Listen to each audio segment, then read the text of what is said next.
So, we dance. We all do. We dance to celebrate, we dance in ritual, we dance to express ourselves, and we even dance for fun. But since the COVID-19 epidemic, our favorite places to dance are no longer permitted. The government ordered the immediate closure of almost all the places we go to for leisure. Clubs, festivals, weddings are forbidden in most parts of the world.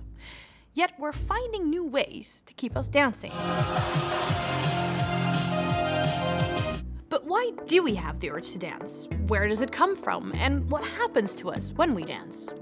Well, these questions have a deeper explanation. So, we examined our past, our brains, and the positive effect of dancing to provide you with an answer.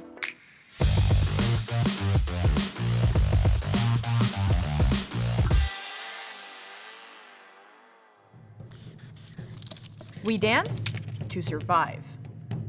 To understand this first statement, we have to go back to our ancestors, about 1.5 million years ago. So picture this, it's Saturday night, you've just come back from a hard day's of working and hunting and gathering, and you're by the fire, and it's time to bust out your best prehistoric moves together. Behavioral science shows that dancing played an important part in the evolution of the human species. This according to professor in psychology and neuroscience, Hein van Schie. Dancing not only supports the bonding between individuals and the trust between individuals, but it also creates a sense of jointness, and you become part of this larger constellation of individuals that together form a group. It is valuable to be part of a group.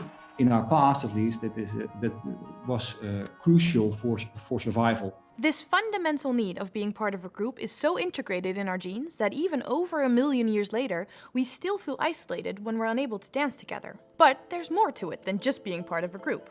Mithen, author of the Sing Neanderthals, argues that prehistoric moves had a lot to do with attracting a mate. I mean, this is a time before language, you see. How could I express whether I want to have a relationship with you, and how can I find out about you? Well, we could sing together, or we could dance together. And I think if we can dance together well, that will suggest that we are well suited and we can have a relationship of trust and cooperation together. But why does this work? Well, according to Mithen, it's all about displaying your genetic prowess. By dancing, you display your mental and physical fitness to your potential mate. So you're saying something like, I'm fit, I've got great genes. If we reproduce, our offspring will have great genes too. So it was actually quite important for our ancestors to boogie in order for the human species to survive. But what does that mean for us now? Dancing and the brain. If you've already found your soulmate, chances are you'll still enjoy a dance every now and then. Or if you're single or with friends, you may have experienced some happy feelings after a good night out of dancing. Dancing triggers a certain state of mind which causes positive effects. And to understand these effects, we first have to explain what happens in your brain when you hear music. So one of the first things that happens is the triggering of pleasure centers that release dopamine. Dopamine is a neurotransmitter that makes you feel happy. The emotion you experience while listening to music activates parts of the brain that lay close to the motoristic parts, which therefore also get triggered. So if you offer your brain certain stimuli, your brainwaves synchronize with it, and the timing of our movements are being paired with the rhythm of the music. You know that feeling you have that you just can't sit still when you hear your favorite song? That's what I mean. This whole process doesn't only happen to mature brains, it happens at every age. Even babies are able to dance before they ever take their first step. Zentner and Eerola showed that babies make more rhythmic movements in response to music than they do to human speech, and they even speed up their movements when the tempo is ramped up. This shows how fundamental dancing is to the human brain. The positive effects of dancing. Dancing is in our genes. Our brains react to it and even rewards us for having a good boogie by releasing dopamine.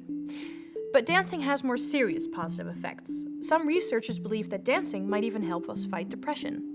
Depression is a pretty difficult disease to cure. So people are often depressed for say 10 years in a row, and sometimes nothing helps. And there has been research that recent research using psychedelics actually has been found to be quite effective. This is of course not the same as dancing, But one might speculate that dancing can also trigger a similar state of being, that is a sort of a state of trance that is comparable with the type of states that is induced by psychedelics. Being in a so-called state of trance through dance can help relieve us of our problems and worries. Similar effects have been described for meditation and exercise. Doesn't this all just sound amazing? It's clear. Dancing is good for us. And while we still can't dance in the ways we're used to, I definitely encourage you to dance however you can. So moonwalk through the bathroom, waltz over Zoom, dance with your Tinder date, from a safe distance of course, and twerk on TikTok. And hopefully it won't be long before we can dance together again. Because now you know the importance of why we dance. People are just born to boogie. Thank you for watching. We hope you liked our video, and please let us know what you think in the comments below. You can find all the studies we use in the description, and like and subscribe if you never want to miss a video, and we hope to see you next time. Or is that really weird?